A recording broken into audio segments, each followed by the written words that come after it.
Hello, good morning, नमस्कार, जय हिंद। सभी साथियों का स्वागत है देव क्लासेस के यूट्यूब चैनल एवं फेसबुक पेज पर। दोस्तों, आप सभी को बता दें कि आज है 25 अक्टूबर 2020 और 25 अक्टूबर 2020 के दैनिक समसामयिक की सभी प्रतियोगी परीक्षाओं पर आधारित प्रश्नों के साथ में हम आपके समक्ष में लाइव हो चुके हैं। फ्रेंड, आपके पास में मैं बता दूं कि कुछ इंटरनेट की गतिविधियां थी जिसकी वजह से अभी 2 दिन का जो सेशन था वो मिस हुआ था।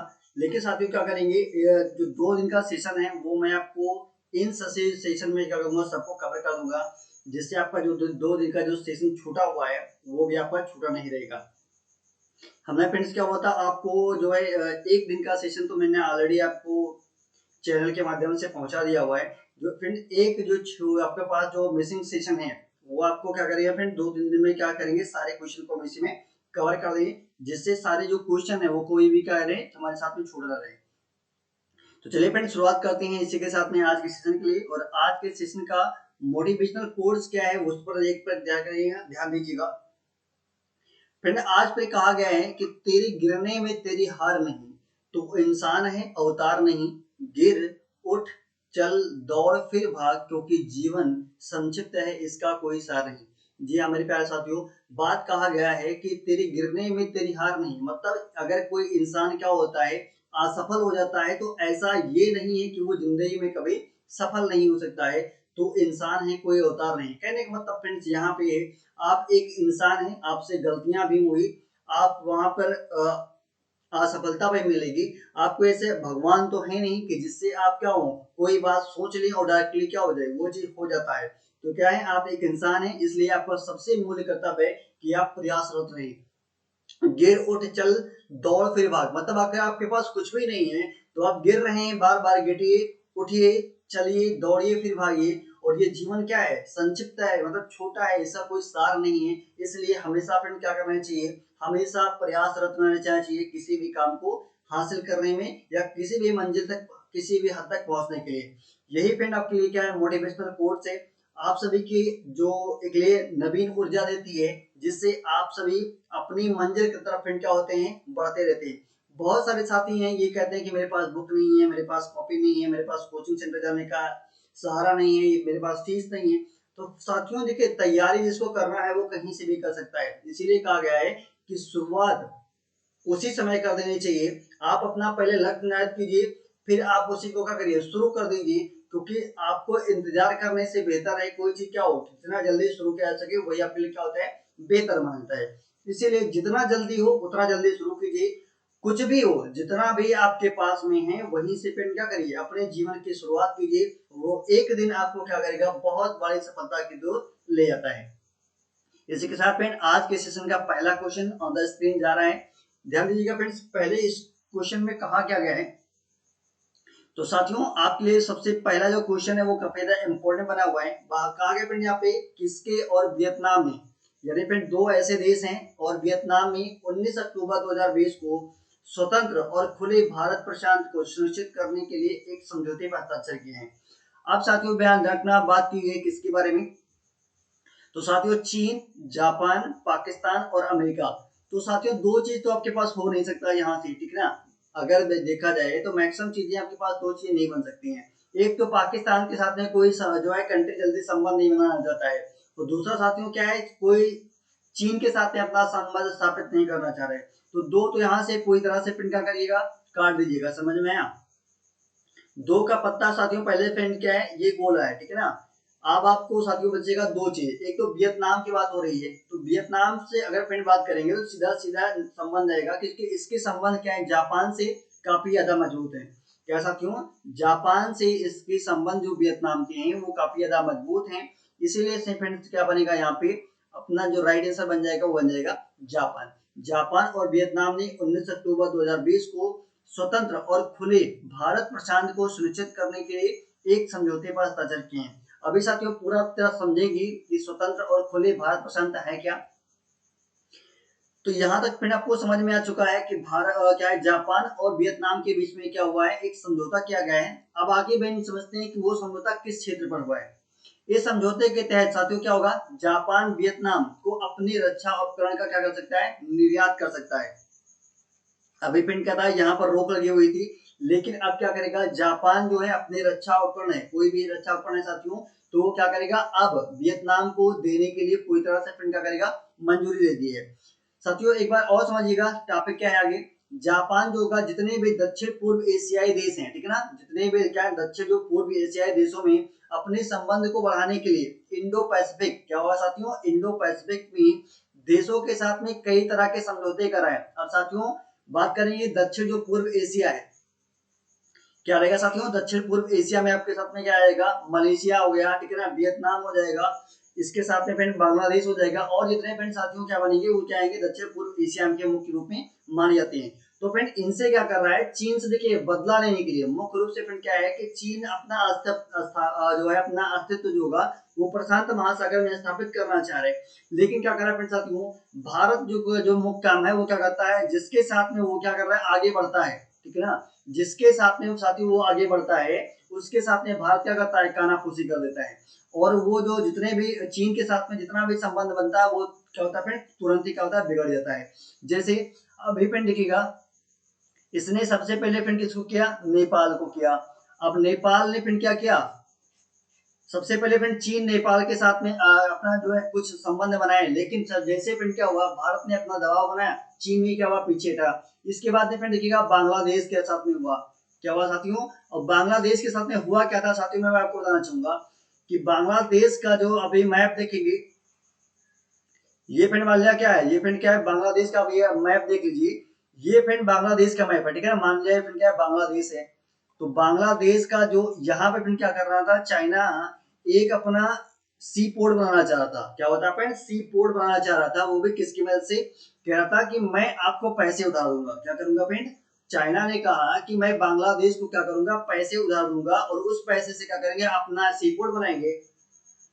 तो यहाँ से फ्रेंड क्या हुआ देखिए, भारत ने फिर क्या किया, यहाँ तो भारत ने खुद नहीं बनाया, ठीक है ना साथियों, भारत ने इसने खुद नहीं बनाया, इसने क्या किया, उसने कहा कि भाई आप चाइना के साथ में क्यों बनाना चाह रहे हो, चाइना आपको क्या करेगा, आपको लोन तो दे देगा, लेकिन वो आप जब लोन नहीं चुका पाएंगे तो आपके पास जो सी पोर्ट है इसको क्या कर लेगा, वो कब्जा कर लेगा। इसीलिए आप क्या करो कि आप सीधा जापान के साथ में फिर क्या करो कि एक समझौता कर लो, और इस समझौते में क्या करना है आपको, वहां से लोन लीजिए, लोन भरने के बाद में अपना सी पोर्ट बनाइए, क्योंकि जापान यहाँ पर आपको कब्जा करने नहीं आएगा। इसलिए फिर क्या हुआ, ये भी पूरी तरह से चला गया।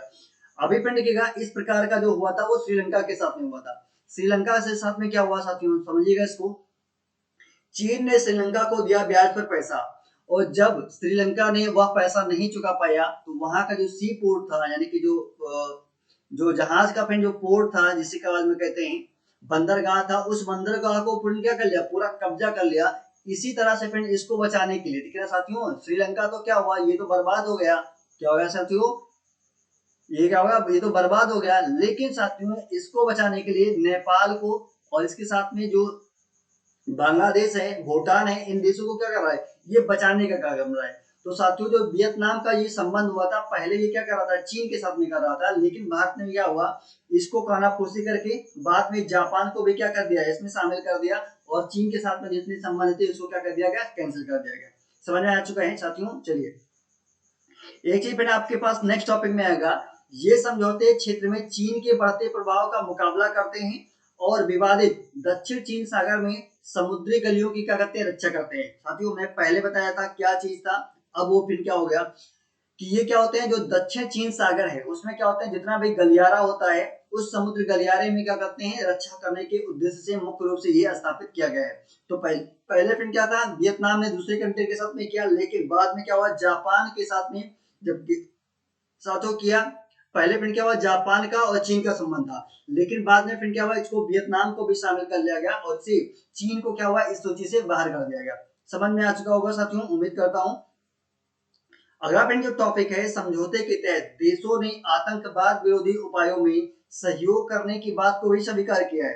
क्या हुआ साथियों कि इसमें जितने भी क्या होते हैं, जो देशों से संबंधित जो आतंकवाद विरोधी होते हैं उपायों में सहयोग करने की भी बात पर क्या किए हैं, मुख्य रूप से हस्ताक्षर किए गए हैं। तो साथियों यहाँ पे इस क्वेश्चन का जो टॉपिक है, आई उम्मीद करता हूँ कि आपको समझ में आ चुका होगा, और ये किस उद्देश्य से ये जो समझौते हैं वो किए गए हैं उसकी भी जानकारी आपको बेहद पसंद आई होगी। अब चलिए फिर बात करते हैं क्वेश्चन नंबर 2 के लिए। साथियों क्वेश्चन नंबर 2 बात की गई है कि किस राज्य में पहली सी प्लेन परियोजना स्थापित की जाएगी। साथियों अभी हमने सी पोर्ट की बात की थी, अब बात करेंगे साथियों सी प्लेन के बारे में। सी प्लेन का मतलब होता है साथियों, मैं अभी आपको पूरी तरह से समझाऊंगा कि सी प्लेन वास्तविकता में है क्या। तो सबसे पहले साथियों समझते हैं कि इसे किस राज्य से जो है शुरू किया गया है। तो महाराष्ट्र, गुजरात, दिल्ली और केरल। साथियों मैं आपको बताऊं कि कुछ दिन पहले हमने अपने सेशन में आपको बताया था कि इसकी जो है पहला लॉन्च किया गया था, वो कहाँ साथियों कहाँ पे किया गया था, गुजरात में किया गया था। तो हमारे साथ में यहाँ पे जो राइट आंसर बन जाएगा वो कहाँ पे बन जाएगा साथियों, गुजरात बन जाएगा। ठीक है ना, गुजरात बन गया आपका यहाँ पर राइट आंसर। अभी जितनी जानकारी है अब आपको साथ में साझा करेंगे। सबसे पहले साथियों क्या होगा यहाँ पे, गुजरात ने 5 सी प्लेन सेवाओं में से पहली नर्मदा जिले की, फिर क्या हुआ, नर्मदा जिले के केवड़िया में अहमदाबाद में साबरमती नदी को स्टेचू ऑफ यूनिटी को जोड़ने की सेवा को 31 अक्टूबर को, क्या होगा साथियों, इसे 31 अक्टूबर को सरदार वल्लभ भाई पटेल की जयंती पर उद्घाटन किया जाएगा। साथियों मतलब ये सेवा अभी शुरू नहीं हुई है, इसे 31 अक्टूबर 2020 से क्या हुआ, शुरू करने की पूरी योजना है। और इसका उद्घाटन कब किया जाएगा, सरदार वल्लभ भाई पटेल की जो जयंती होती है 31 अक्टूबर को, उसको शुरू किया जाएगा। आपने साथियों ध्यान देना होगा को जो स्टेचू ऑफ यूनिटी है, क्या साथियों, स्टेचू ऑफ यूनिटी है, इसको कब शुरू किया गया फ्रेंड, इसको शुरू किया 31 अक्टूबर, ठीक है ना। क्या हुआ था साथियों, 31 अक्टूबर को 2019 को इसको शुरू किया गया था। और इसी के संबंध में 2020 में क्या हुआ, सी प्लेन की सेवा को शुरू किया गया। ये जोड़ने का काम किसको करेंगे, इसके बारे में बात करेंगे। यह परियोजना केंद्रीय नागरिक उड्डयन मंत्रालय, अब साथियों अगर बात की गई केंद्रीय नागरिक उड्डयन मंत्रालय के बारे में, तो साथियों जो इसके मंत्री हैं वो कौन है, हरदीप पुरी। क्या है साथियों, हरदीप पुरी क्या है, इसके मंत्री हैं, ध्यान रखना, ठीक है ना। जो नागरिक उड्डयन मंत्रालय है उसके जो मंत्री हैं साथियों वो क्या है, हरदीप पुरी हैं, का एक हिस्सा है। जो फ्रेंड्स क्या कर रहा है, जो ये विमान चलाए या परियोजना जो है वो केंद्रीय नागरिक उड्डयन मंत्रालय का क्या है, एक हिस्सा है। अन्य स्थानों में फिर क्या हुआ, हेमसाड़ा जिले में, अन्य स्थानों में क्या हुआ है, हेमसाड़ा जिले में धरोई बांध, भावनगर जिले में पलिताना और अंजाबी और शत्रुंजय बांध को जोड़ने के साथ साथ में अगले चरण में तापी को भी शामिल किया है। साथियों जो अगला चरण आएगा इसका, तो उसमें तापी नदी को भी शामिल किया जाएगा। अब सी प्लेन क्या होता है साथियों, सी प्लेन ये होता है कि ये पानी में भी क्या होता है फ्रेंड, ये पानी में क्या होता है, उतर सकता है, चल सकता है और तैर सकता है। इसके साथ साथ क्या होगा, ये उड़ान नहीं भर सकता है, ये पानी से फिर क्या होता है, ये उड़ान भरने का काम करता है। पहली चीज, ये जमीन पर भी उड़ान भर सकता है, ऐसा ये इस प्रकार की जो है टेक्नोलॉजी से ये पूरी तरह से वैसे बनाया गया है। तो आप समझ सकते हैं ये कितना बेहतर होगा और आने वाले भविष्य में कितनी जगह काम आएगा, ये काफी ज्यादा देखने वाली बात होगी। तो साथियों उम्मीद करता हूँ ये भी क्वेश्चन आपको समझ में आ चुके होंगे। सीधा सा रखना, ये प्रिंट कहा है, ये गुजराती दिमाग से शुरू हुआ है। ये क्या हुआ है, ये प्रिंट का प्रकार का गुजराती दिमाग है, ये बहुत ज्यादा टेक्नोलॉजी इन्वेल्व करता है। तो ऑप्शन क्या बनेगा साथियों, यहाँ पे हमारा जो ऑप्शन निकल के आ रहा था ऑप्शन बी हो जाएगा, और अपना राइट आंसर बनेगा ऑप्शन बी गुजरात। ठीक है, चलिए साथियों आ चुके हैं क्वेश्चन नंबर 3 पर। क्वेश्चन नंबर 3 पर साथियों समझते हैं क्या चीज दिया गया है। हाल ही में किसने अपने राष्ट्रीय पहचान डेटाबेस में चेहरे की पहचान को शामिल किया है। जो फ्रेंड क्या होगा, राष्ट्रीय पहचान डेटाबेस है उसमें चेहरे को पहचान को शामिल किया गया है। भारत, सिंगापुर, चीन या अमेरिका। तो साथियों यहाँ पे अपना जो राइट आंसर निकल के आ रहा है वो क्या आएगा, ऑप्शन नंबर बी आ जाएगा अपना राइट आंसर। क्या होगा साथियों, सिंगापुर।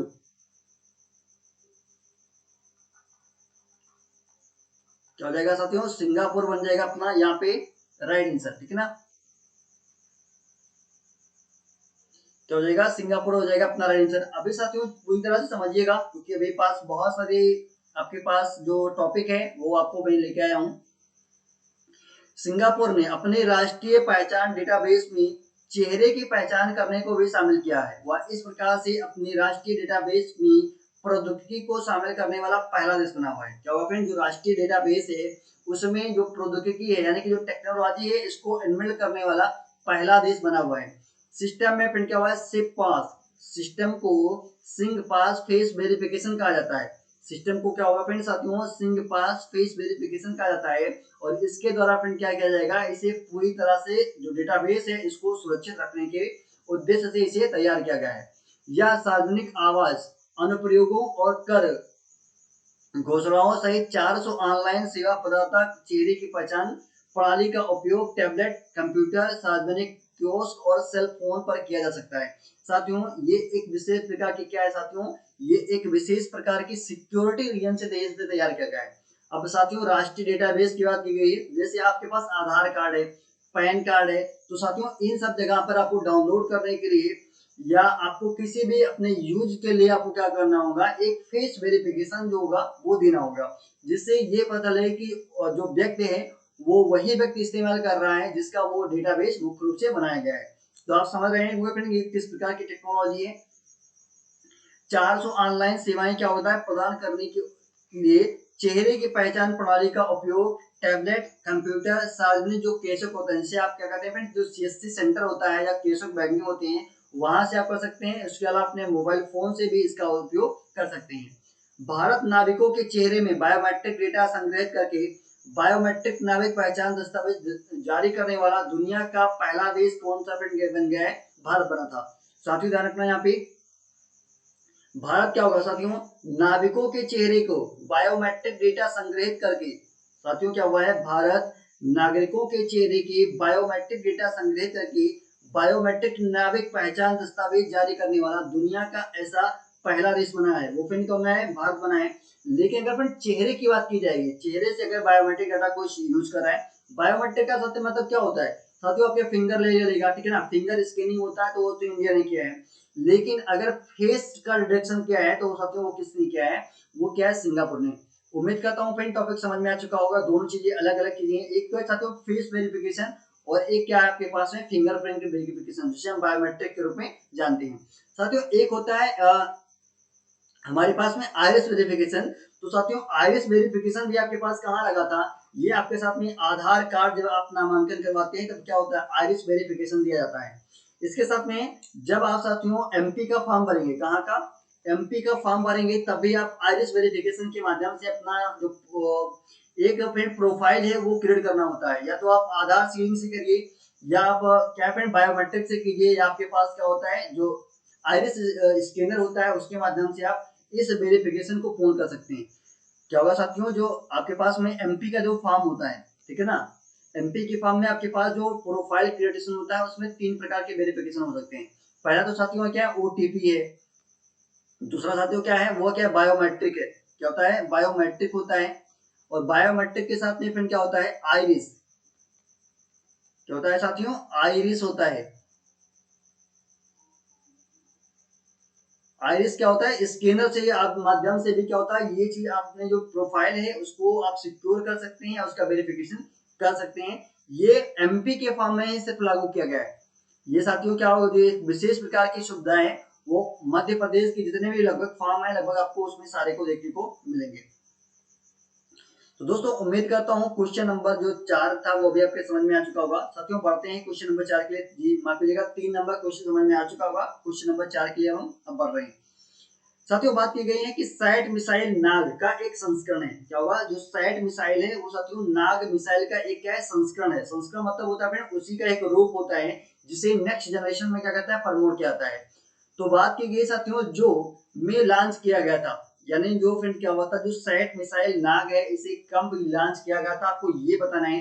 अगस्त 2018, मई 2018, नवंबर 2018 या जनवरी 2018। तो साथियों यहाँ पे जो राइट आंसर निकल के आएगा वो आएगा ऑप्शन नंबर सी, ठीक है ना साथियों।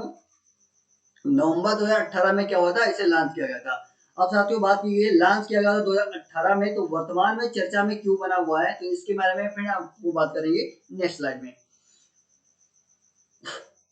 नवंबर फिर 2018 में क्या हुआ था, स्टैंडर्ड क्या हुआ था, standard of the anti tank guided missiles Nag missile का जो कि एक संस्करण है, जो हेलेना का उन्नत संस्करण माना जाता है, जो हेलेना का क्या होता है, उन्नत संस्करण माना जाता है, इसे नवंबर 2018 में लॉन्च किया गया था। यहाँ तक तो क्लियर होगा कि 2019-18 में लॉन्च किया गया, लेकिन वर्तमान में जो चर्चा है वो क्यों रहा है, भारत ने 19 अक्टूबर 2020 को चांदीपुर परीक्षण रेंज में standard of the anti missile को सफलतापूर्वक निकाल दिया है। मतलब फिर क्या गया है, अब इसका जो कार्य है वो क्या हुआ है, इसको समाप्त कर दिया गया। अब इसको जो है ये पूरी तरह से किसी काम के लिए भारत में इसका काम नहीं रखा जाएगा, या इसे जो रक्षा का फिर विभाग था उससे क्या कर दिया है, सफलतापूर्वक बहाल कर दिया है। आगे फिर समझिएगा या भारतीय वायुसेना के लिए क्या होगा, ये भारतीय वायुसेना के लिए रक्षा अनुसंधान और विकास संगठन DRDO द्वारा विकसित किया गया है। अब साथियों रखना कि इसे किसके लिए विकसित किया गया है। आपके पास जो नाग है साथियों, नाग क्या होता है, इसे भारतीय वायुसेना के तौर पर फिर क्या गया है, विकसित किया गया है। यानी इसका जो मुख्य कार्य होगा वो फिर क्या होगा कि ईयर से ईयर में जो होगा मार करने वाली क्या है, एक विशेष प्रकार की मिसाइल है। क्लियर यहाँ तक। यह मिसाइल साथियों क्या होगा, लॉन्च से पहले लॉक ऑन और लॉन्च होने के बाद में लॉन्ग ऑन क्षमताओं दोनों से फिर क्या है, लैस है। मतलब इसे फिर क्या कर सकते हैं, लॉक ऑन पहले से कर सकते हैं या लॉक ऑन क्या होगा लॉन्च करने के बाद भी कर सकते हैं। ये दोनों प्रकार की जो सुविधाओं से क्या है पूरी तरह से लैस किया गया है। सेट या नाग का पिन क्या है, एक प्रकार है और हेलेना का उन्नत संस्करण है। नाग मिसाइल अन्य प्रकार से हेलेना और MP क्या हुआ साथियों, MPATGM के द्वारा पिन क्या है, मुख्य रूप से बनाया गया है। अब साथियों जितना हेलेना है और नाग है, ये दोनों पिन प्रकार का क्या है, एक मिसाइल है जो कि पिन क्या है भारतीय, ये दोनों फिर क्या है, ये भारत का ही मिसाइल माने जाते हैं, चाहे नाग हो चाहे हेलेना हो। साथियों ध्यान रखना कि नाग के साथ में आपके साथ में जितने भी उपकरण आए हैं ये हमारे पूर्व से लेके हैं। क्या फ्रेंड, जो नाग फास आपने सुना होगा, ये रामायण की फिर क्या हुआ, एक कहानी से लिए गए हैं। रामायण में आपने देखा नाग फास था, त्रिशूल था, पृथ्वी था, ठीक है ना, ब्रह्मास्त्र था। तो साथियों ब्रह्मास्त्र से बना था ब्रह्मोस। त्रिशूल भी फिर क्या था, वहां जो था शिव का था, तो वो क्या था, उससे पिंड बना हुआ, त्रिशूल बना हुआ, पृथ्वी बना, अग्नि बना हुआ है। तो ये सब पिंड क्या है, आपके जो पूर्व जितने भी जो रामायण है, रामायण के युद्ध से थी, उससे कहीं जाना फिर क्या हुआ था, हमारे साथ में हमारी संस्कृति हमारी विरासत से फिर क्या हुआ था, धीरे धीरे जोड़ा गया था। इसलिए जो नाम हुआ था, आपने देखा होगा कि हमारे जितने भी डिफेंस है, डिफेंस में आपने देखा होगा नाग का नाम सुना, मिसाइल्स में आपने त्रिशूल का नाम सुना, पृथ्वी का नाम साथियों सुना है। तो बहुत सारे ऐसे जो नाम है वो आपके पास हमारी कल्चर से, हमारी संस्कृति से भी लिए गए हैं। साथियों क्वेश्चन नंबर 5 पे आ चुके हैं। साथियों क्वेश्चन नंबर 5 में कहा गया कि निम्न में से कौन खाद्य पदार्थ लाइसेंसिंग एवं पंजीकरण प्रणाली की जगह लेगा। साथियों आपके पास में ऑप्शन दिया गया है, फीडिंग इंडिया, निकॉन, फास्टकोस, रिलायंस फूड। तो साथियों राइट आंसर निकल के आ रहा है आपसे ऑप्शन नंबर सी, ठीक है ना साथियों, क्या बन जाएगा, ऑप्शन सी बन जाएगा राइट आंसर। अब पूरी तरह से फिर इसको समझिएगा, अभी क्या है इसको बारे में जानकारी आपको देते हैं। फास्टकोस खाद्य लाइसेंसिंग एवं पंजीकरण प्रणाली की जगह फिर क्या करेगा, अब वो लेगा। इससे पहले कौन था, आपको ध्यान रखना, भारतीय खाद्य सुरक्षा और मानक प्राधिकरण जो FSSAI था, ये फिर क्या था, अभी तक इसे खाद्य जितने भी लाइसेंस प्रदान करता था वो कौन कर रहा था, FSSAI करता था। लेकिन उन्होंने घोषणा की है कि उसकी खाद्य सुरक्षा अनुपालन प्रणाली को क्या होगा, अब फास्टकोस क्या होगा फ्रेंड, फास्टकोस को 1 नवंबर 2020 से पूरे देश में प्रचार में आ जाएगी। साथियों क्या होगा, अब इसने जो अपना कार्य है वो फिर क्या किया, वो बांट दिया गया है। वो जिसको बांटा है वो अपनी जिम्मेदारी जो है इसने फास्टकोस को सौंप दी है। ये कब लागू होगा साथियों, इसे 1 नवंबर क्या होगा साथियों, इसे 1 नवंबर 2020 से क्या होगा, पूरी तरह से पूरे भारत में क्या होगा, इसे लागू किया जाएगा। वर्तमान में नई प्रणाली जून से लेकर 9 राज्यों और केंद्र शासित प्रदेशों में तमिलनाडु, दिल्ली, गुजरात, ओडिशा, चंडीगढ़, गोवा, मणिपुर, पौंडीचेरी और लद्दाख में ये सेवाएं फिर क्या इससे पहले चालू की जा चुकी हैं। लेकिन साथियों क्या होगा, अब इसे 1 नवंबर 2020 से पूरे भारत में लागू करने की बात कही गई है। अब साथियों फ्रेंड समझिएगा कि जो फर्स्ट कोर्स है फिर क्या है, जो फर्स्ट कोर्स है वो है क्या चीज, तो यह स्वास्थ्य और परिवार कल्याण मंत्रालय भारत सरकार के तहत गठित क्या है, एक स्वायत्त निकाय है। जैसे फिर क्या था अभी तक FSSAI था, उसी प्रकार साथियों क्या होगा, ये भी परिवार कल्याण मंत्रालय भारत सरकार का क्या है, इसके तहत गठित क्या एक स्वायत्त निकाय है। और यह खाद्य सुरक्षा और मानक अधिनियम 2006 के तहत स्थापित किया गया है, जो भारत में इस खाद्य सुरक्षा और विनिमय से क्या करेगा, जुड़ा होने का काम करेगा। जैसे फिर आप देख रहे होंगे कि जितने भी फिर क्या होते हैं, जो फूड के दुकान होते हैं, फूड आइटम्स के जितने भी दुकान होते हैं साथियों, वहां पे क्या होता है, एक विशेष प्रकार का लाइसेंस लेना पड़ता है। जो पहले क्या होता था FSSAI के तहत फिर क्या होता वो जारी होता था, लेकिन अब उसे फिर कौन जारी करेगा साथियों, उसे अब फास्टकोस जारी करेगा। ये आपके पास जानकारियां थी। और इसे फिर क्या होगा, इसे 2006 के तहत अधिनियम क्या हुआ था साथियों, 2006 के तहत इसे स्थापित किया था किसको, फास्टकोस को, ठीक है। चलिए साथियों आ चुके हैं क्वेश्चन नंबर 6 पे। यहाँ पे फ्रेंड बात की गई है कि पलावन क्या हुआ साथियों, पलावन में किसके, पलावन प्रांत का सबसे बड़ा द्वीप और देश का 5वां सबसे बड़ा द्वीप है, फिलीपींस, नीदरलैंड, नाइजीरिया, न्यूयॉर्क। तो साथियों यहाँ पे जो हमारा राइट आंसर निकल के आ रहा है वह क्या आएगा, ऑप्शन नंबर ए बन जाएगा अपना राइट आंसर, ठीक है ना। फिलीपींस में पलावन प्रांत का सबसे बड़ा द्वीप और देश का 5वां सबसे बड़ा द्वीप है, कौन है फ्रेंड्स, पलावन है। चलिए फ्रेंड, पलावन फिलीपींस में पलावन प्रांत का सबसे बड़ा जो फ्रेंड क्या है, द्वीप है और ये देश का 5वां सबसे बड़ा द्वीप है। ये समाचारों में क्यों आया है साथियों, ध्यान रखना आप सभी के लिए इंपॉर्टेंट टॉपिक यही बनेगा कि ये क्यों चर्चा में आया है। फिलीपींस की सरकार ने पलावन द्वीप में तेल की खोज पर 6 साल का प्रतिबंध जो हटाकर दक्षिण चीन सागर में तेल की खोज को फिर से शुरू करने की अनुमति दे दी है। क्या हुआ साथियों, फिलीपींस की सरकार ने पलायन क्या हुआ फ्रेंड, पलावन जो द्वीप था में तेल की खोज पर, ठीक है ना, 6 साल का प्रतिबंध था उसको हटा दिया है और दक्षिण जो चीन सागर है अब उसमें क्या करेगा, ये तेल को खोज करने की शुरुआत जो होगा वो फिर से अनुमति दे दी है। इसीलिए फ्रेंड क्या हुआ, ये अभी हाल में चर्चा में आया हुआ था।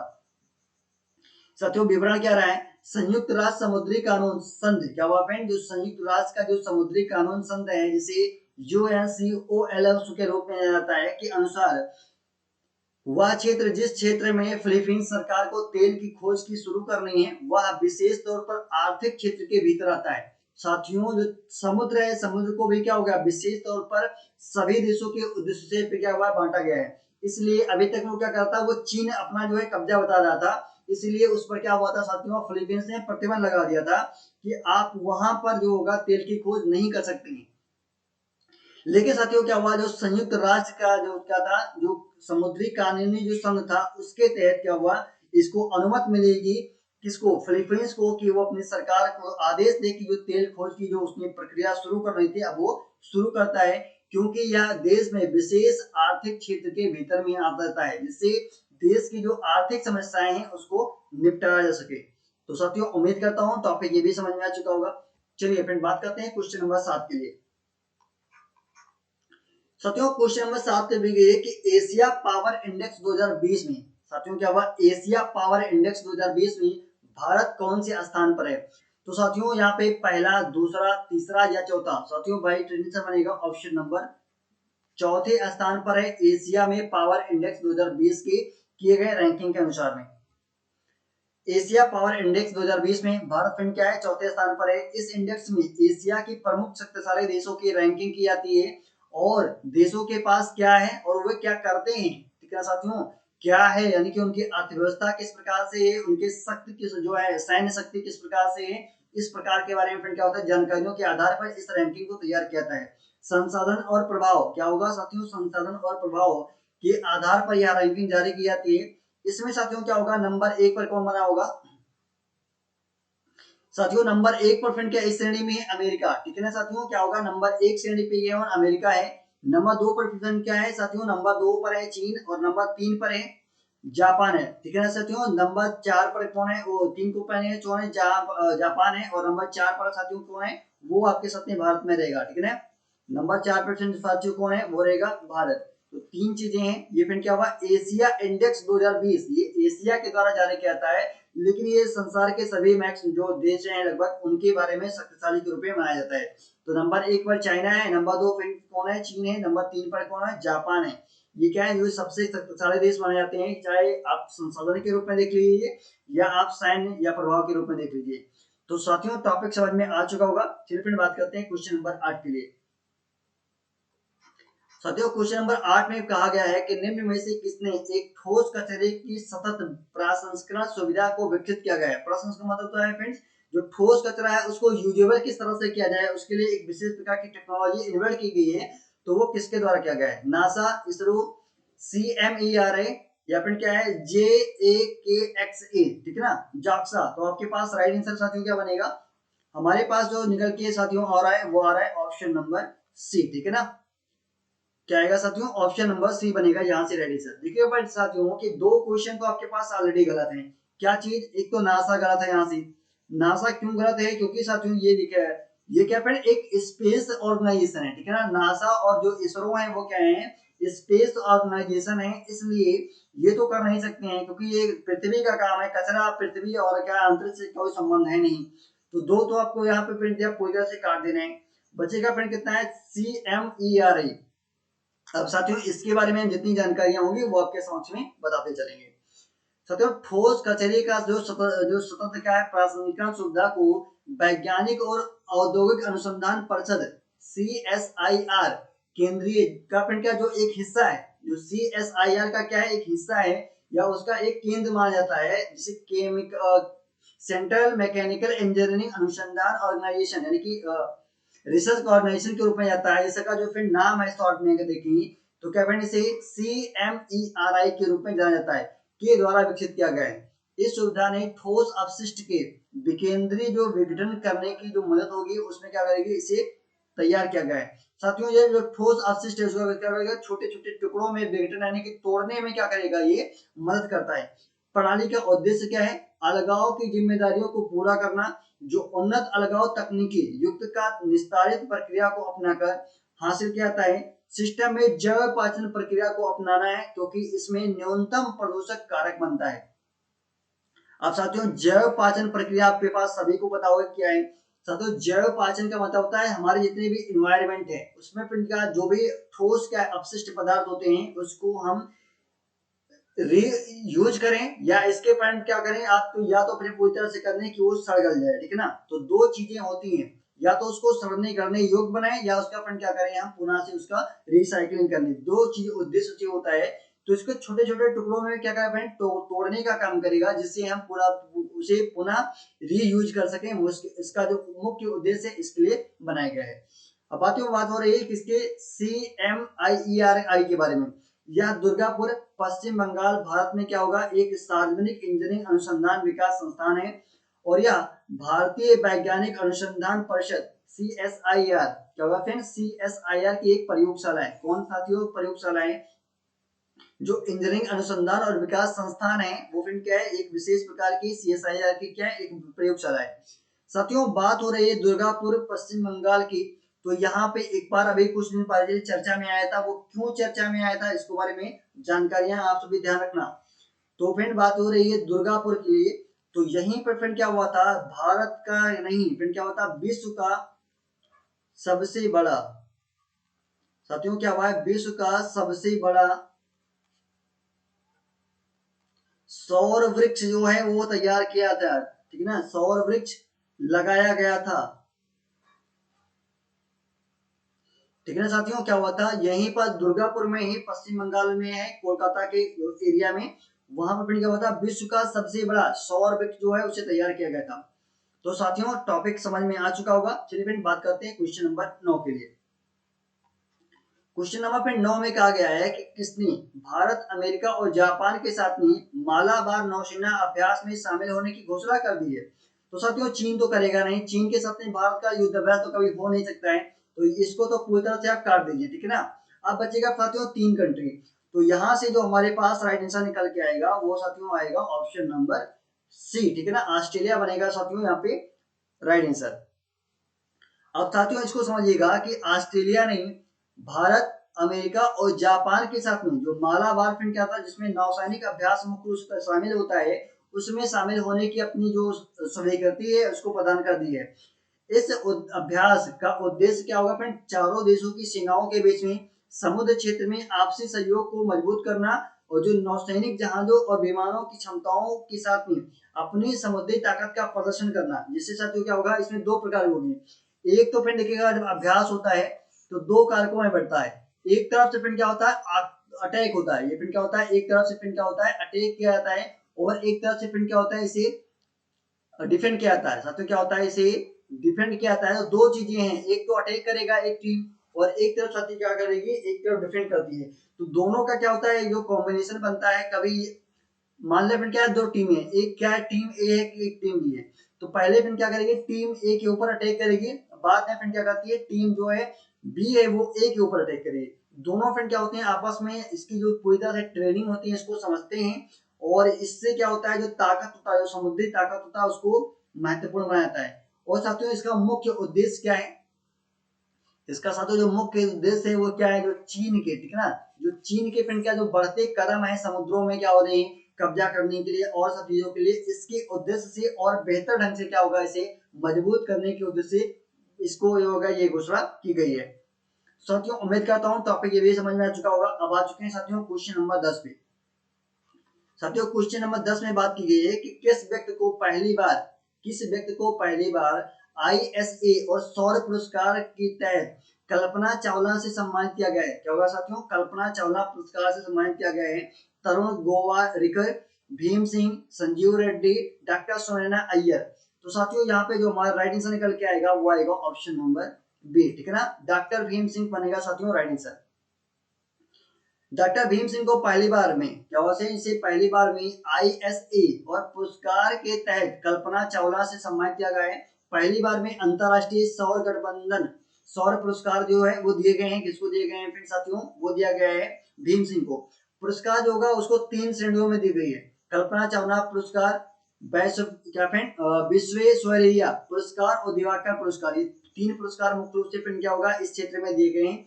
IIT दिल्ली के डॉक्टर भीम सिंह व संयुक्त अरब अमीरात UAE के डॉक्टर आयशा और अलुनियमी की कल्पना चावला पुरस्कार फिर क्या हुआ उन्होंने प्राप्त किया है। यह पुरस्कार सौर ऊर्जा के क्षेत्र में काम करने वाले वैज्ञानिकों के योगदान को मान्यता देने के उद्देश्य से मनाया गया है। साथियों बात की गई है आगे के बारे में, तो एशिया प्रांत के क्षेत्र में जापान और यूरोप क्षेत्र में नीदरलैंड और विश्वेश्वरैया पुरस्कार को शामिल किया गया है। और स्वरी सोसाइटी अर्पण संस्थान को क्या होगा दिवाकर पुरस्कार से सम्मानित किया गया है। ये फिर जो है अलग अलग संस्थान है जिसको पुरस्कार दिया गया है। इसके साथ में जो कल्पना चावला पुरस्कार है उसको फिर क्या हुआ, इसमें 3 लोगों को दिया गया है। वो वैज्ञानिक हैं, वो कौन कौन से आपको पता होगा, एक तो डॉक्टर भीम सिंह है, ठीक है ना, इसके बाद में विश्वेश्वरैया पुरस्कार और दिवाकर पुरस्कार, ये 3 जो है अन्य पुरस्कार के रूप में शामिल किए गए थे। साथियों टॉपिक यहाँ पे समझ में आ चुका होगा उम्मीद करता हूँ। अब फिर बात की ये लिखिएगा विश्व सौर क्या होगा, फिर ऊर्जा की बात की जाएगी तो जो फिर जो क्या है विश्व जो सौर संगठन है, विश्व सौर संगठन का जो अध्यक्ष है साथियों क्या होगा, विश्व सौर संगठन का अध्यक्ष है वो कौन है, भारत है। विश्व जो सौर संगठन है, ठीक है ना साथियों, विश्व सौर संगठन का अध्यक्ष कौन है, तो ध्यान रखना फिर ये इसका जो अध्यक्ष है वो कौन है, फिर भारत है, ठीक है ना। क्या होगा, भारत इसका अध्यक्ष वर्तमान में है। आपको ये ध्यान रखना है, क्वेश्चन आपके पास यहाँ से पूछे जा सकते हैं। चलिए फ्रेंड बात करते हैं क्वेश्चन नंबर 11 में पहुंच चुके हैं। हाल ही में चर्चित क्या फ्रेंड्स, हाल ही में चर्चित कल्लेश्वरम परियोजना किस राज्य में स्थित है, आपको ये बताना है। साथियों जो परियोजना की बात की जाएगी तो फ्रेंड ध्यान रखना कि ये बांध से स्थित होगा। ये कैसा, इसका संबंध किससे होगा, बांध से होगा। और ये फ्रेंड बात का कहाँ पे है, ये आपके पास में है तेलंगाना। कहाँ पे साथियों, ऑप्शन बनेगा सी इज राइट, तेलंगाना में। अब साथियों इसको पूरी तरह से समझिएगा क्या है, तेलंगाना या एक बहुउद्देशीय सिंचाई परियोजना है। अब साथियों जब बात हो रही है परियोजना के बारे में तो क्या होता है, 2 प्रकार की परियोजनाएं होती हैं।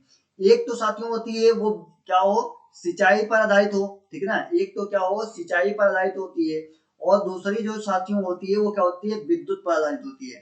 क्या होती है, विद्युत पर आधारित होती है। तो 2 परियोजनाएं मुख्य रूप से क्या करती है, काम करती है। भारत में तेलंगाना राज्य में जयशंकर भूपल्ली जिले में महादेवपुर मंडल में कालेश्वरम गांव में फिर क्या गोदावरी नदी पर स्थित है। अब यहाँ पे एक ये और पूछा सकता है कि किस नदी पर स्थित है, तो ध्यान रखना इसे गोदावरी नदी पर मुख्य रूप से यह स्थित रखा गया है, ठीक है ना।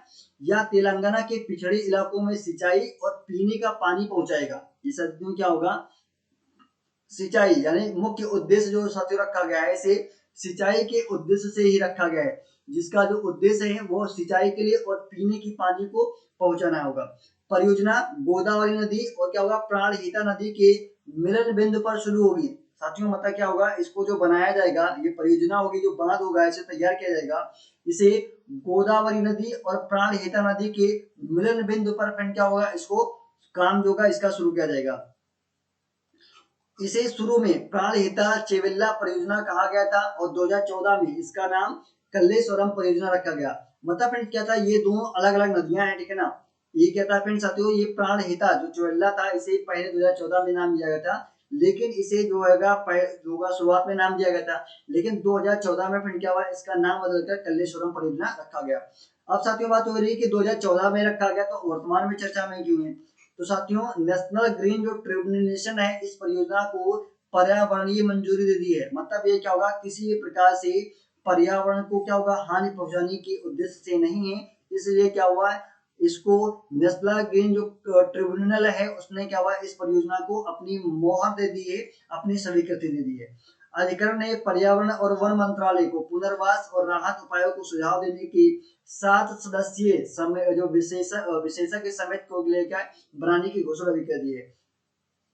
अब साथियों देखिएगा, जितने भी जो राज्य हैं, अगर पिंड के गया जो बिहार है, बिहार हमेशा पिंड क्या रहा है, बिहार साथियों क्या रहता है, जो ये हमेशा बाढ़ से क्या रहता है, पिंड क्या होता है, बाढ़ से पीड़ित रहता है।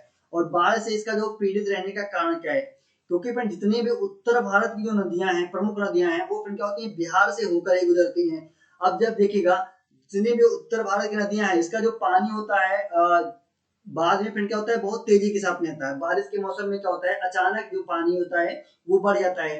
इसके साथ साथ में जितने भी क्या होते हैं, जो नाले हैं या नदी परियोजनाएं, वो भी क्या होती है, धीरे जुड़ जाती हैं। तो अगर इसका उद्देश्य अगर बिहार से क्या होगा, जो बाढ़ को फिर क्या है, हटाना है, ठीक है ना, तो आप क्या करिए, जैसे गंगा नदी है, गंगा नदी का जो पानी है, फिर गंगा हो गया, यमुना हो गया, सरस्वती का जो पानी है, इसको फिर आपको क्या करना होगा, जो नर्मदा नदी है, क्या साथियों, जो नर्मदा नदी है, नर्मदा नदी में अगर आपको जोड़ दिया जाए तो इससे कुछ काम क्या चीजें आपको लिए बन सकती है, ठीक है ना। कुछ नदियां ऐसी हैं क्या होगी फ्रेंड, जिसको जोड़ दिया जाए तो ये काम धीरे धीरे बन सकती हैं।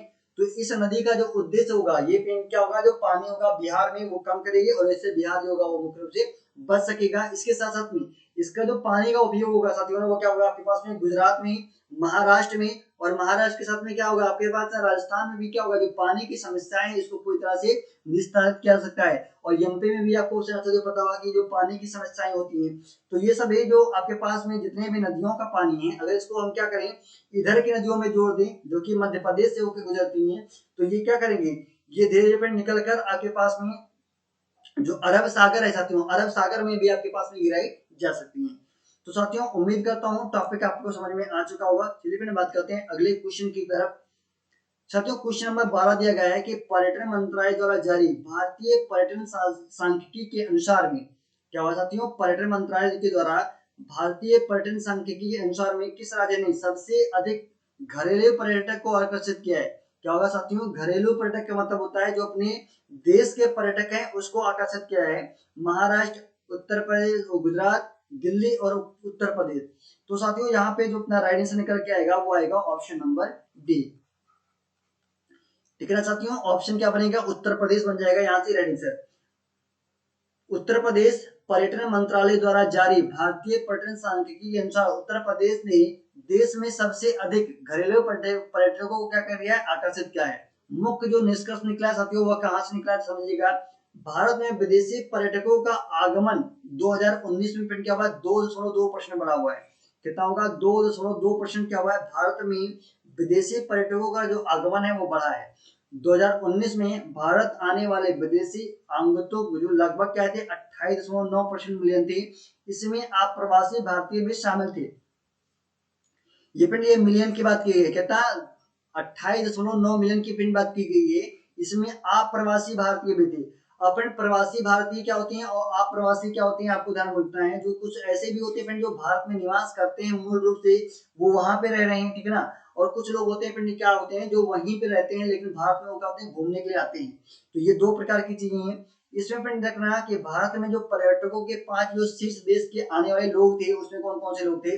बांग्लादेश के लोग आए, श्रीलंका के, संयुक्त राज्य अमेरिका के, यूनाइटेड किंगडम के और कनाडा के, ये 5 देश हैं। इसके जो 5 देशों के जो मैक्सिमम जो वहां के पर्यटक थे वो भारत में अपना दस्तक दिए हैं। और देखिए प्रश्न साथियों, जो उत्तर प्रदेश में मुख्य रूप से बना हुआ है वो क्यों बना हुआ है, देखिएगा यहीं पर फिर देखिएगा अभी आपके पास में लगातार जो 3 दीपावली का जो महोत्सव था उसके उद्देश्य से काफी ज्यादा फिर क्या हुआ, यहाँ पे पर्यटन को बढ़ावा देने के लिए उनको मिला हुआ है। कहाँ पे साथियों, आपके अपने शहर जो अयोध्या हुआ था, अयोध्या में फिर क्या हुआ था, जो दीपावली महोत्सव प्रतिवर्ष मनाया जाता है, ठीक है ना। क्या हुआ फ्रेंड, दीपावली जो महोत्सव होता है, इसी दीपावली महोत्सव में फिर क्या हुआ है, उत्तर प्रदेश में काफी ज्यादा संख्या में। अब तो फिर देखिएगा, अब तो आपके पास में उत्तर प्रदेश में एक और बनेगा। क्यों बनेगा, क्योंकि यहाँ पे अब जो राम जन्मभूमि है, ठीक है ना फ्रेंड, राम जन्म जो भूमि है उसका भी क्या होगा, जो कार्य होगा वो काफी तेजी के साथ में प्रगति में तैयार किया गया है। और जल्द ही ये बन के तैयार हो जाएगा। तो यहाँ पे उत्तर प्रदेश में अब पर्यटन का जो एक क्षेत्र है वो भी कैसे क्या होगा, काफी ज्यादा लंबा बन जाएगा। साथियों टॉपिक समझ में आ चुकी होगी। अब बढ़ते हैं फ्रेंड आपके पास है क्वेश्चन नंबर 13 के लिए। National aeronautics and space administration यानी कि नासा ने किस वर्ष में क्या हुआ साथियों, नासा ने किस वर्ष में ओए सीरीज क्या हुआ फ्रेंड, ओए सीरीज आर ए आयरिक्स क्या हुआ फ्रेंड, ओए सीरीज आयरिक्स अंतरिक्ष यान को क्षुद्रग्रह वेनु का अध्ययन करने के लिए प्रक्षेपित किया था साथियों, 2016, 17, 15 या 2020। तो दोस्तों राइट आंसर निकल के आएगा option number A is the right. Okay, option A क्या है साथियों, राइट बनेगा 2016 में। यहाँ पे क्या हुआ था, नासा की बात की गई कि 2016 में ओएरिक्स और आयरिक्स अंतरिक्ष यान को क्षुद्रग्रह वेनु के लिए प्रक्षेपित किया और 2018 में वेनु पहुंचा। इस मिशन का उद्देश्य क्या था, क्षुद्रग्रह वेनु का अध्ययन करना और कम से कम 60 ग्राम नमूने को करना, इकट्ठा करने के उद्देश्य से तैयार किया गया था। इसका लक्ष्य क्या था साथियों, 2023 में अपने सैंपल के साथ में पृथ्वी पर वापस लाना है। क्षुद्रग्रह वेनु क्यों महत्वपूर्ण है, वेनु एक संभावित हानिकारक वस्तु है जिसमें वर्ष 2175 तक क्या हुआ साथियों, इसे 2175 और 2199 पृथ्वी से टकराने पर 27,000 क्या होगा फ्रेंड, जो होगा 2700 तक संभावना में एक है, ठीक है ना। क्या होगा साथियों कि इसे 2175 जो सन क्या होगा साथियों, जो 2175 से लेकर 2199 के बीच में क्या होगा, इसे टकराने की संभावना को क्या करना, कम करने के उद्देश्य से इसे तैयार किया गया था। क्षुद्रग्रह का माध्य वापस फ्रेंड क्या होगा, जो व्यास है क्या होगा, जो क्षुद्रग्रह का जो माध्य व्यास है वो कितना है, 492 मीटर है और इसका आकार लगभग फ्रेंड क्या है, गोल है। वेनु संभावित रूप से मानव विलुप्त होने की घटनाओं के साथ में पृथ्वी पर प्रभाव और विनाश का सामना कर रहे पक्ष के व्यापक मौत का कारण बन सकता है। इस उद्देश्य पर क्या हुआ, इस पर ये अध्ययन किया जा रहा था और वहां पर क्या होगा, जो 60 ग्राम नमूने हैं उसको इकट्ठा करने के उद्देश्य से इसे 2023 में क्या होगा, इसे वापस लाने का उद्देश्य तैयार किया गया, इसलिए भी क्या रहा है, इस बार चर्चा में रहा है। तो उम्मीद करता हूँ साथियों टॉपिक आपको समझ में आ चुका होगा। चलिए फिर बात करते हैं क्वेश्चन नंबर 14 की। भारत में फिर क्या हुआ, हींग की प्रजाति, भारत में हींग की कौन सी प्रजाति की खेती नहीं की जाती है, तो साथियों यहाँ पे राइट आंसर निकल के आएगा ऑप्शन नंबर बी, फेरुला क्या फ्रेंड, आफेडिटा। क्या साथियों, फेरुला आफेडिटा क्या है अपना राइट आंसर बनेगा। बाकी सब फिर समझते हैं। फेरुला अल्टा, भारत में हींग की जो फेरुला अल्टा की प्रजाति की खेती नहीं की जाती है, लेकिन हींग की अन्य प्रजातियां क्या फ्रेंड, फेरुला जिससे सिकेना पश्चिमी हिमालय में यानी कि जो फ्रेंड चंबा हिमाचल प्रदेश का जो क्षेत्र है वहां पर प्राप्त की जाती है। फेरुला फ्रेंड क्या होता है, जो नार्टेक्स है वो कश्मीर और लद्दाख में क्या होती है, मुख्य रूप से पाई जाती है, जो कि अफाफोटिडा क्या फ्रेंड, असाफोटिडा हींग पैदा करने वाली प्रजाति जो है मुख्य रूप से नहीं है, ठीक है ना, जो कि क्या है, असाफोटिडा हींग प्रजाति पैदा करने वाली प्रजाति नहीं है। समाचारों फ्रेंड क्या है, चर्चा में क्यों आ रहा है, तो CSIR की घटक प्रयोगशाला institute of the Himalayan bio resource technology Palampur के प्रयासों के कारण हिमाचल प्रदेश में सुदूर लाहौर घाटी में किसानों की खेती के तरीकों के ऐतिहासिक बदलाव लाया है, इसलिए फिर क्या होगा, मुख्य रूप से इसमें चर्चा में आया हुआ है। किसानों ने इस इलाके में ठंडी रेगिस्तानी परिस्थितियों में व्यापक पैमाने पर बंजर पड़ी जमीन का सदुपयोग करने के उद्देश्य से अब जो होगा आसाफोइटा हींग की खेती को अपनाया जाएगा, ठीक है ना। अभी तक जो फ्रेंड क्या था, जो आसाफोइटा था ये हींग की खेती नहीं की जा रही थी, लेकिन अब ये क्या होगा फ्रेंड, मुख्य रूप से इसका भी खेती किया जाएगा, वो भी कहाँ किया जाएगा फ्रेंड, वो ठंडी रेगिस्तान में किया जाएगा। और आप सभी को फ्रेंड पता होगा कि भारत में अगर पूछा जाएगा कि जो ठंडा रेगिस्तान है वो क्षेत्र कहाँ पर है, ध्यान रखना है, से लद्दाख में होगा फ्रेंड, क्या होगा क्या होगा फ्रेंड, लद्दाख में इसे मुख्य रूप से माना जाता है। कहाँ पे होगा फ्रेंड, लद्दाख में माना जाएगा। जो ठंडा रेगिस्तान है, ठंडा रेगिस्तान किसको कहा जाता है साथियों, वो कहा जाता है ठंडा रेगिस्तान, वो किसको कहा जाता है फ्रेंड, वो लद्दाख क्षेत्र को कहा जाता है। तो साथियों उम्मीद करता हूँ ये भी टॉपिक आपको समझ में आ चुका होगा। चलिए फ्रेंड बात कर चुके हैं, अब आ चुके हैं आपके पास क्वेश्चन नंबर 15 के लिए। उत्तरी अटलांटिक संघ संगठन नाटो के अनुच्छेद 5 के तहत में किसने में एक नया अंतरिक्ष केंद्र स्थापित किया जाएगा। उत्तरी अटलांटिक संघ संगठन नाटो के जो क्या हुआ था, संघ था, उसके अनुच्छेद 5 के तहत में एक नया अंतरिक्ष जो केंद्र स्थापित किया जाएगा वो कहाँ पे किया जाएगा आपको बताना है, फ्रांस, जर्मनी, रूस या जापान। तो साथियों यहाँ पे जो राइट आंसर निकल के आएगा वो क्या आएगा, ऑप्शन नंबर बी बन जाएगा अपना राइट आंसर, जर्मनी। क्या होता साथियों, यहाँ पे उत्तरी अटलांटिक संघ संगठन नाटो के अनुच्छेद 5 के तहत में जर्मनी ने रामस्टीन में एक नया अंतरिक्ष केंद्र जो होगा वो स्थापित करेगा। कौन करेगा साथियों, इसे जर्मनी करेगा, या अंतरिक्ष अवलोकन के लिए एक समन्वय केंद्र के रूप में स्थापित कार्य करेगा। नाटो का जो अनुच्छेद 5 संगठन को सामूहिक रक्षा कार्रवाई करने के अधिकार देता है, यह मानदंड देता है जिसके तहत में नाटो रक्षात्मक उपाय कर सकता है। इसे नाटो द्वारा सीरिया संकट, अमेरिका और रूस यूक्रेन संकट पर जो 26/11 के हमले जैसी स्थिति को लागू किया गया है। क्या होता है, जो 26/11 का जो हमला हुआ था उसकी तहत क्या हुआ, इसे बचाने के लिए, ऐसे जो होगा स्थितियों से निपटने के लिए क्या मुख्य उद्देश्य इसे शुरू किया गया है।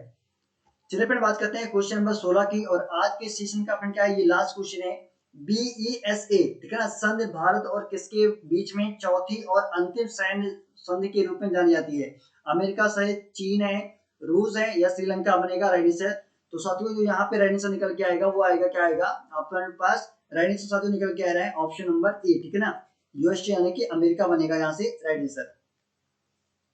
BSE, ठीक है साथियों, बात ये BSE बुनियादी विनिमय और भू स्थापनिक सहयोग से 2+2 वार्ता के दौरान में हस्तांतरित होने वाली चौथी और अंतिम मूलभूत सैन्य शक्ति है। ये फिर क्या होगी, चौथी होगी और अंतिम होगी। इसके बाद में अब इस प्रकार की कोई भी सैन्य समझौते नहीं किए जाएंगे। इस समझौते के तहत में भारत और संयुक्त राज्य अमेरिका के भू स्थानिक मैप का उपयोग करने की अनुमति मिलेगी। क्या होगा साथियों, इसमें भारत को संयुक्त राज्य अमेरिका के भू स्थानिक मैप का उपयोग करने में क्या करेगी, अनुमति मिलेगी। इसके तहत भारत को अमेरिका के सशस्त्र मानव रहित ड्रोन मिलेंगे, और जिसे प्रेडेटर बी दुश्मनों को ठिकाना पे सटीक हमले के लिए स्थानीय डेटाबेस का उपयोग करता है। ये वर्तमान में फिर चर्चा में क्यों रहा है, इसके नजर डालते हैं। 2+2 वार्ता 26 अक्टूबर 2020 और 27 अक्टूबर 2020 को भारत और अमेरिका के बीच में स्थापित किया जाएगा। इसीलिए फिर क्या होगा, मुख्य रूप से ये चर्चा में बना हुआ था। तो फिर इसी के साथ में आज के जो प्रश्न है उसका सेशन फिर समाप्त हो रहा है। लेकिन इस सेशन का जो PDF है उसको डाउनलोड करने के लिए हमारे नीचे टेलीग्राम चैनल को जुड़े, इसके साथ में फेसबुक पेज है वहां पे हमें फॉलो कर दीजिएगा, वहां भी आपको नोटिफिकेशन मिलती रहेगी। इसके साथ में अगर यूट्यूब चैनल को पहली बार देख रहे होंगे तो साथियों सब्सक्राइब करना मत भूलिएगा। इंस्टाग्राम पे हमारे साथ में जुड़ने के लिए लिंक सारे का हमने डिस्क्रिप्शन में दे दिया है, हमारे साथ में वहां पे जुड़ सकते हैं। व्हाट्सएप ग्रुप पे क्या होगा, जुड़ने के लिए लिंक डिस्क्रिप्शन में है, वहां पे जुड़ सकते हैं। अगर डिस्क्रिप्शन में नहीं है तो फिर एक बार जाइएगा चैनल पे, जाइएगा चैनल के अबाउट में जाना पड़ेगा आपको। चैनल के अबाउट में जाने के बाद में वहां पर आपको व्हाट्सएप का लिंक दिया होगा, वहां पे आप ज्वाइन कर सकते हैं। इसके साथ में फिर हमारे साथ में आप टेलीग्राम पर के साथ में आपके पास में ट्विटर पे अंडर में भी जुड़ सकते हैं, फॉलो कीजिएगा, जिससे किसी प्रकार के जब हमारे पास क्या समस्याएं हो तो उसे निपटारा करने के लिए आप सभी ट्विटर पर हमारे साथ में जुड़े रहें। तो फ्रेंड इसी के साथ में लेते हैं विदा और मिलते हैं फ्रेंड आपके साथ में कल सुबह के 9 बजे एक और सेशन के साथ। तब तक सभी को bye bye, take care, have a nice day.